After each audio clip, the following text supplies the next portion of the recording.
এবার সরাসরি বিলুপ্ত করা হচ্ছে র্যাব।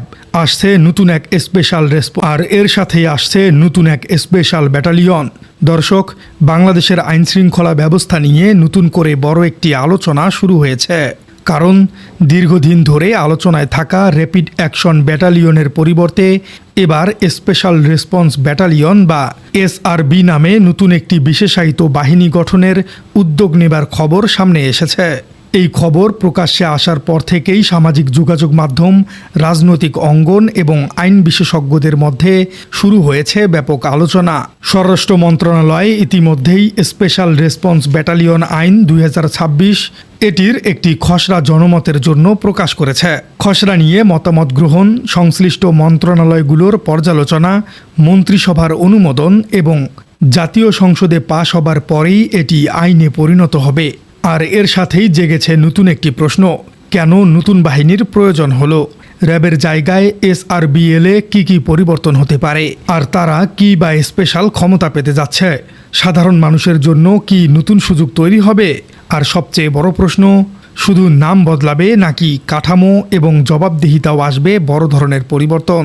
সরকারি খসড়া অনুযায়ী নতুন বাহিনীর নাম হবে স্পেশাল রেসপন্স ব্যাটালিয়ন অর্থাৎ এসআরবি, এবং এটি বাংলাদেশ পুলিশের অধীনে একটি বিশেষায়িত ইউনিট হিসেবে কাজ করবে। বাহিনীর প্রধান থাকবেন অতিরিক্ত আইজিবি পদমর্যাদার একজন মহাপরিচালক। সদর দপ্তর থাকবে ঢাকায়, তবে প্রয়োজন অনুযায়ী দেশের বিভিন্ন স্থানে ব্যাটালিয়ন, কোম্পানি, প্লাটুন এবং সেকশন গঠন করা যাবে। শুধু পুলিশ সদস্যই নয়, অন্যান্য শৃঙ্খলা বাহিনী থেকেও প্রেষণে সদস্য নেবার সুযোগ রাখা হয়েছে। খসড়ায় বলা হয়েছে, প্রেষণে আসা সদস্যদের ন্যূনতম 2 বছর দায়িত্ব পালন করতে হবে, অর্থাৎ এটি আন্তঃবাহিনী সমন্বয়ের ভিত্তিতে পরিচালিত একটি বিশেষ ইউনিট হিসেবেই গড়ে তোলার পরিকল্পনা করা হয়েছে। সবচেয়ে বেশি আলোচনায় এসেছে এসআরবির ক্ষমতা নিয়ে, কারণ খসড়া আইনে দেখা যাচ্ছে দেশের অভ্যন্তরীণ নিরাপত্তা রক্ষা, গোয়েন্দা তথ্য সংগ্রহ, সন্ত্রাসবাদ প্রতিরোধ, অবৈধ অস্ত্র উদ্ধার, মাদক বিরোধী অভিযান, মানব পাচার, সংঘবদ্ধ অপরাধ এবং সাইবার অপরাধ মোকাবেলার মতো দায়িত্ব নতুন বাহিনীর উপরেই থাকছে।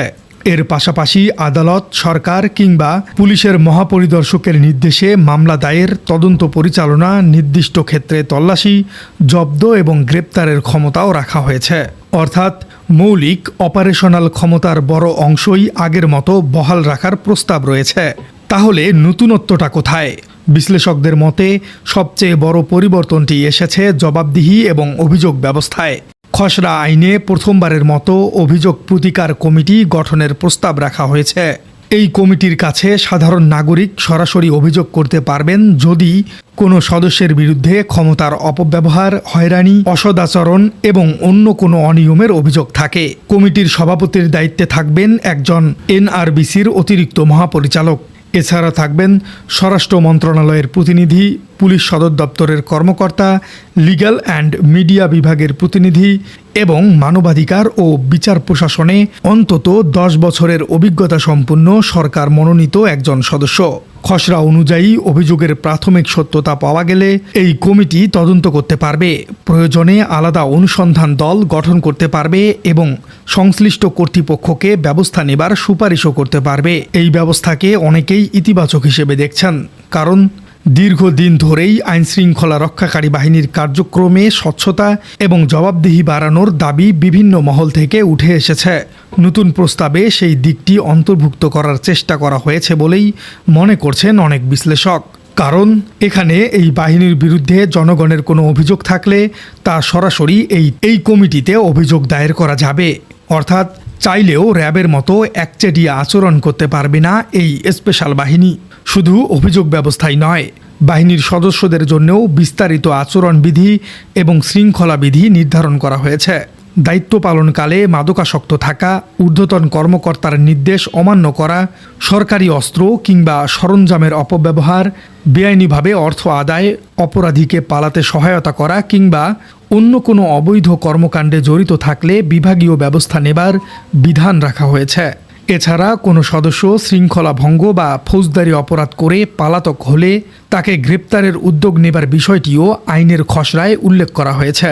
আরেকটি গুরুত্বপূর্ণ বিষয় হলো নতুন আইন কার্যকর হলে র্যাবের সম্পদ, জনবল, চলমান মামলা, প্রশাসনিক কার্যক্রম, তহবিল এবং দায় দায়িত্ব সবকিছুই এসআরবির অধীনে স্থানান্তরিত হয়ে যাবে। অর্থাৎ নতুন বাহিনী গঠনের ফলে চলমান কার্যক্রম থেমে যাবে না। প্রশাসনিক ধারাবাহিকতা বজায় রাখার জন্য আগের অনেক কাঠামোই রূপান্তরিত হয়ে নতুন ব্যবস্থায় অংশ নেবে। তবে এখানেই শুরু হয়েছে নতুন বিতর্ক। আইন বিশ্লেষকদের একাংশের মতে নাম পরিবর্তন এবং অভিযোগ প্রতিকার কমিটি যুক্ত করা অবশ্যই গুরুত্বপূর্ণ পদক্ষেপ, কিন্তু যদি অভিযোগ, তদন্ত, গ্রেপ্তার এবং অন্যান্য মৌলিক ক্ষমতা আগের মতোই থেকে যায় তাহলে বাস্তবে কতটা পরিবর্তন আসবে সেটি এখন দেখার বিষয়। অন্যদিকে আরেকটি অংশের মত হলো কোনো প্রতিষ্ঠানের কার্যকারিতা শুধু আইনের ভাষার উপর নির্ভর করে না, বরং নির্ভর করে সেই আইন বাস্তবে কিভাবে প্রয়োগ করা হচ্ছে তার উপর। নতুন আইন পাশ হলেও এর বাস্তবায়নই হবে সবচেয়ে বড় পরীক্ষা। এখানে আরেকটি বিষয়ও আলোচনায় এসেছে। সাম্প্রতিক বছরগুলোতে বিশ্বের বিভিন্ন দেশেও বিশেষায়িত আইনশৃঙ্খলা ইউনিটগুলোর ক্ষেত্রে জবাবদিহি, মানবাধিকার সুরক্ষা এবং স্বাধীন অভিযোগ ব্যবস্থাকে আরও শক্তিশালী করার প্রবণতা দেখা গেছে। বাংলাদেশের এই নতুন প্রস্তাব সেই বৈশ্বিক প্রবণতার সঙ্গে কতটা সামঞ্জস্যপূর্ণ হবে সেটিও ভবিষ্যতে মূল্যায়নের বিষয়। সরকারি সূত্রে জানা গেছে, জনমত গ্রহণের পর খসড়াটি সংশ্লিষ্ট মন্ত্রণালয় ও বিভাগে পাঠানো হবে। এরপর প্রয়োজনীয় সংশোধন শেষে এটি মন্ত্রিসভায় উপস্থাপন করা হবে। মন্ত্রিসভার অনুমোদন পেলে জাতীয় সংসদে বিল আকারে উত্থাপন করা হবে। অর্থাৎ এখনও আইনটি কার্যকর হয়নি এবং খসড়ার বিভিন্ন ধারা পরবর্তীতে পরিবর্তিত হতে পারে। এ কারণেই বিশেষজ্ঞরা বলছেন, বিষয়টি নিয়ে এখনই চূড়ান্ত সিদ্ধান্তে পৌঁছানোর সুযোগ নেই, বরং খসড়া আইনটি নিয়ে নাগরিক সমাজ, আইনবিদ, মানবাধিকার বিশেষজ্ঞ এবং নিরাপত্তা বিশ্লেষকদের মতামত গুরুত্বের সঙ্গে বিবেচনা করা হলে ভবিষ্যতের আইন আরও কার্যকর এবং গ্রহণযোগ্য হতে পারে। সব মিলিয়ে বলা যায়, র্যাবের পরিবর্তে এসআরবি গঠনের প্রস্তাব বাংলাদেশের আইনশৃঙ্খলা ব্যবস্থার একটি গুরুত্বপূর্ণ নীতিগত পরিবর্তনের ইঙ্গিত দিচ্ছে। তবে বাস্তবে এটি কতটা কার্যকর হবে, জবাবদিহি কতটা নিশ্চিত হবে এবং সাধারণ মানুষের আস্থা কতটা অর্জন করতে পারবে সেই উত্তর মিলবে আইনটি চূড়ান্ত হবার এবং বাস্তবায়নের পর। এই মুহূর্তে নিশ্চিতভাবে বলা যায়, সরকার একটি নতুন কাঠামোর প্রস্তাব সামনে এনেছে, কিন্তু সেটি এখনও খসড়া পর্যায়ে রয়েছে। প্রিয় দর্শক, হঠাৎ করে র্যাপিড অ্যাকশন ব্যাটালিয়ন অর্থাৎ র্যাবকে বিলুপ্ত করে দিয়ে নতুন এই স্পেশাল ফোর্স গঠনের বিষয়টিকে আপনি কিভাবে দেখছেন? এই ফোর্স কি পারবে আইন শৃঙ্খলা রক্ষা করতে, নাকি তারাও র্যাবের মতো বেপরোয়াভাবে আচরণ করা শুরু করবে বলে আপনার মনে হয়? কমেন্টে জানিয়ে দিন আপনার মূল্যবান মতামত। আর আমাদের চ্যানেলে নতুন হয়ে থাকলে চ্যানেলটি সাবস্ক্রাইব করে বেল আইকনটি বাজিয়ে দিন। দেখা হচ্ছে পরবর্তী কোনো ভিডিওতে।